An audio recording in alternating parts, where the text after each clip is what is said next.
Irailaren 21ean ostiralarekin NAK jaialdia edo festivala hasiko da irailaren 29 arte luzatuko dena. NAK Nafarroako musika garaikidearen jaialdia da eta gaur barnetik edo gertutik ezagutuko dugu bertan parte hartuko duen klarinetista baten eskutik, Uxue Ronkal. Arratsaldeon. Arratsaldeon. Zer moduz zaude? Oso ondo bai. Bueno, azkenengo prestaketekin, ez? Pentsatzen dut. Bai, hori da, aste honetan murgilduko gara jaialdiarekin, orduan oso ondo bai. Azaldu iguzu zertan datzan jaialdi hau? Bueno, jaialdi hau musika garaikidearen inguruko jaialdi bat da, eta aurten 4. edizioa daukagu, bai Nafarroan ospatuko dena, eta, bueno, jaialdi honen helburuetako bat bada sortzaile, musiko eta publikoaren arteko elkarlana sustatzea, eta baita noski musika garaikidea Nafarroan bermatzea. Eta, bueno, hori, azkenean aurten gai baten inguruan sortu da jaialdia, eta bada musika eta zinearen arteko fusioa egin da. Eta, bueno, horretarako, alor anitzeko programa daukagu aurtengoa, 2 tailer, 5 aurkezpen eta 5 kontzertu ospatuko direnak. Iruñean dena? Bai, Iruñean hori da. Eta hori, esan duzu hau dela 4. edizioa? Hori da, 4. edizioa daukagu bai aurtengoa. Orduan aski ezaguna da? Bai.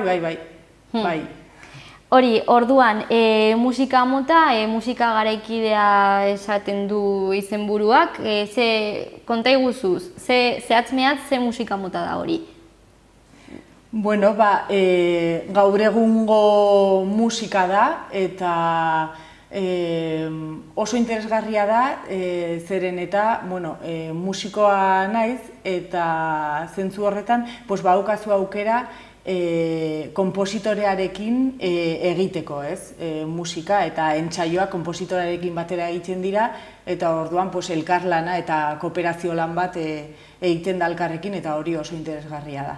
Eta instrumentuak adibidez, ze nolako instrumentuak zure kasuan klarinetea ez? Bai, mota guztietako instrumentuak izan daitezke, baina gauza da musika garaikidea egiten dela. Eta estrenatzen dira obra guztia jaialdirako. Eta nork hartzen du parte? Bada batez ere, hemengo jendea, Nafarroako jendea, eta musikariak eta sortzaileak ere. Esan dugu Iruñean dela eta Iruñeko leku ezberdinetan edo leku konkretu batetan nola gauzatzen da? Bueno, aurten izango da, kontzertu bat badago egingo dena Baluarten, beste bat Kondestablen, beste kontzertu bat izango da Zibikanen, eta Nafarroako Filmotekan ere badago beste ekimen bat. Orduan, jende askok parte hartzen du jaialdia aurrera ateratzeko. Orduan, hemengo musikariak baina taldetan banandutak, edo antolatutak? Bai, hori da. Eta aurten musika eta zinea denez gaia hori da, Oskar Alegria zinegileak parte hartuko du. Bai. Eta zure kasuan, eta nola, zuzentzen edo zein da bere eginkizun konkretua, Oskar Alegriarena? Bueno, berak egin ditu, adibidez, irailaren 21ean inaugurazio kontzertu bat daukagu, eta osotara 6 obra estrenatuko dira. Eta berak egin ditu film motzak, eta orduan gero sortzaileek sortu dute film horietako musika. Eta orduan gu gero musika hori interpretatzen dugu. Eta zure kasuan garaikide taldekoa zara, ez? Bai, hori da, bai. Ze talde, ez dakit, nola deskribatuko zenuke zure taldea? Bueno, ni aurten parte hartzen dut 2 kontzertutan, bat irailaren 21ean ospatuko dena, eta beste bat irailaren 28ean.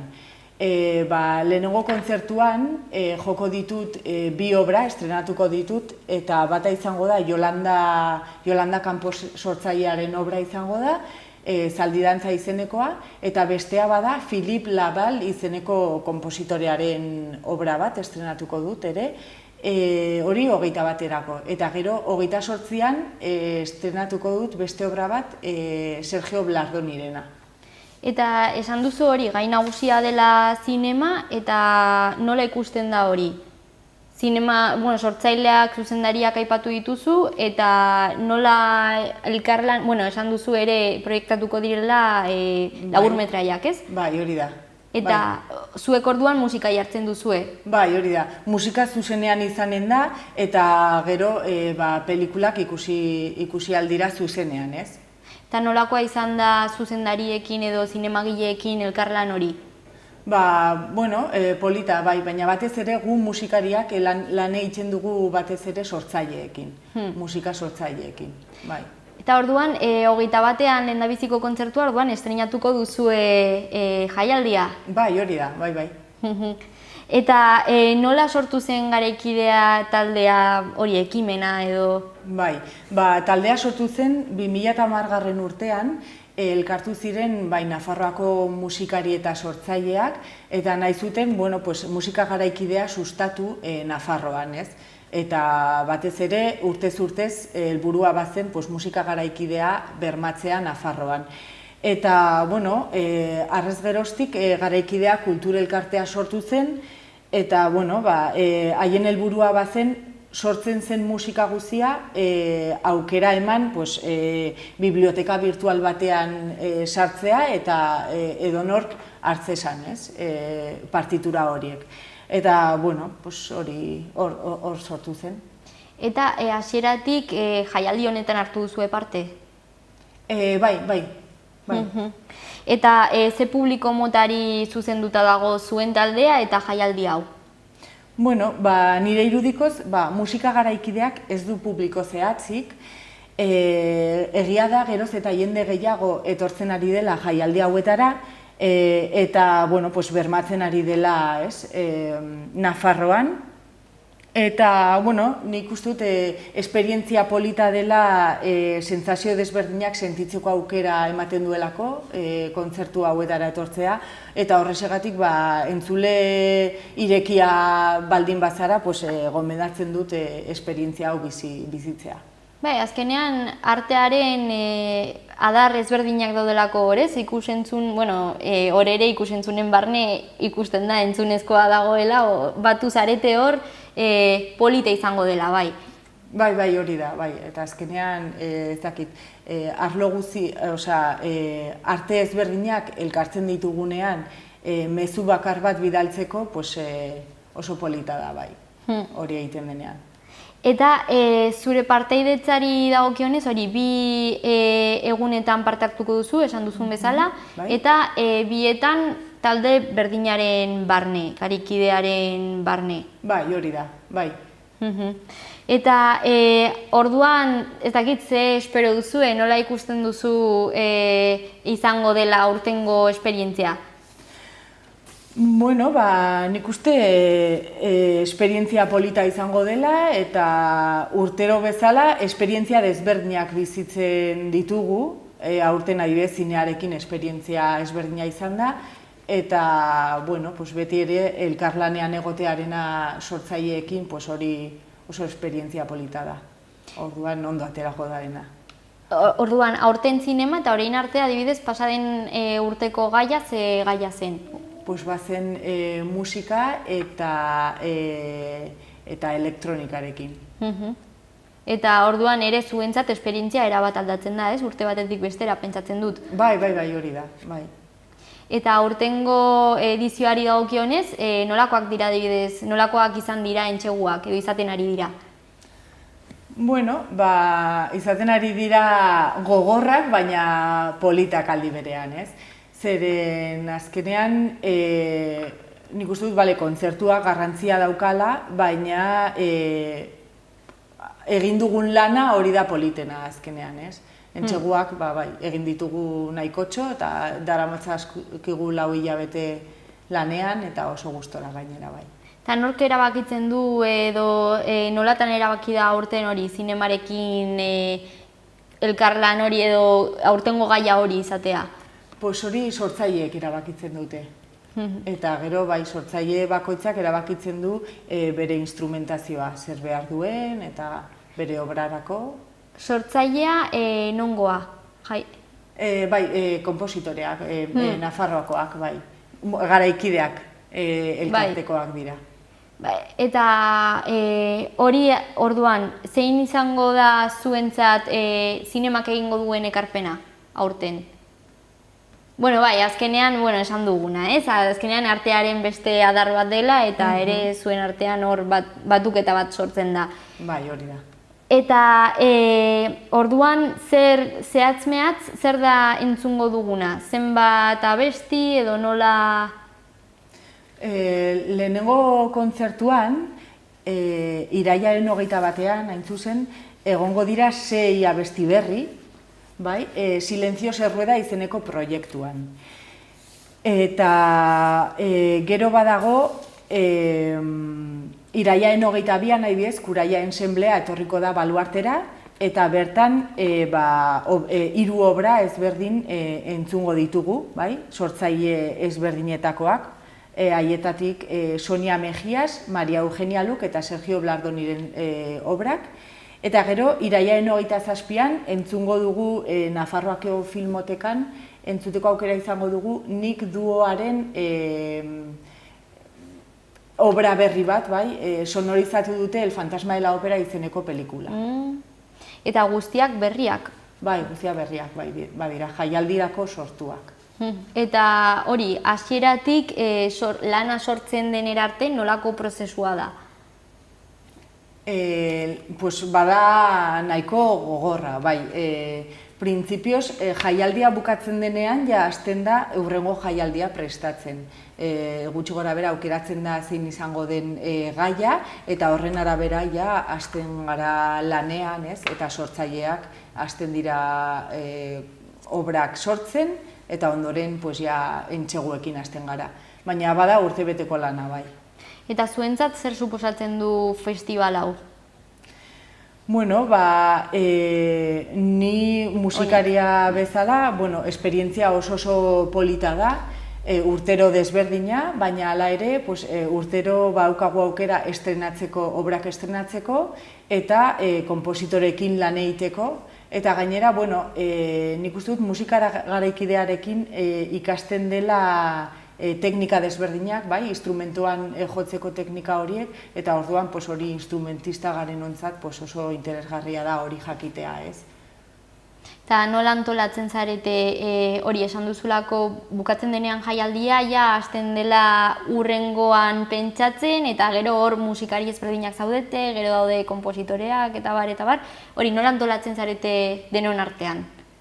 Nik uste dut, hasieran badira sortzaileak elkartzen direnak, eta erabakitzen dute zein den gaia, eta hori orduan da hasieran haien lana.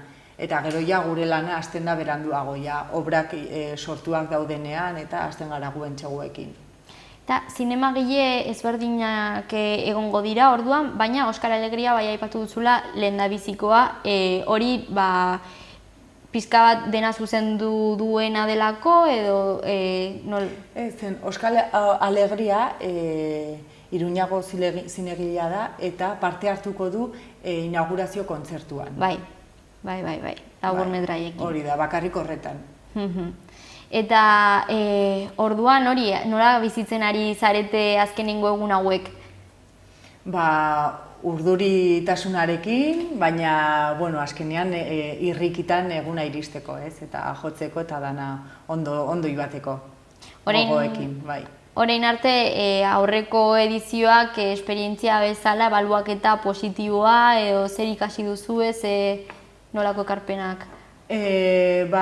Ikasi dugu esperientzia oso interesgarria dela, eta gero alor desberdinetako jendea elkartzen garela proiektuak egiteko, eta azkenean ezagutzen zara gertuko jendea, musika munduan dagoen gertuko jendea ezagutzen zara, eta hori oso interesgarria da, elkarlan hori egotea, eta harreman hori egotea.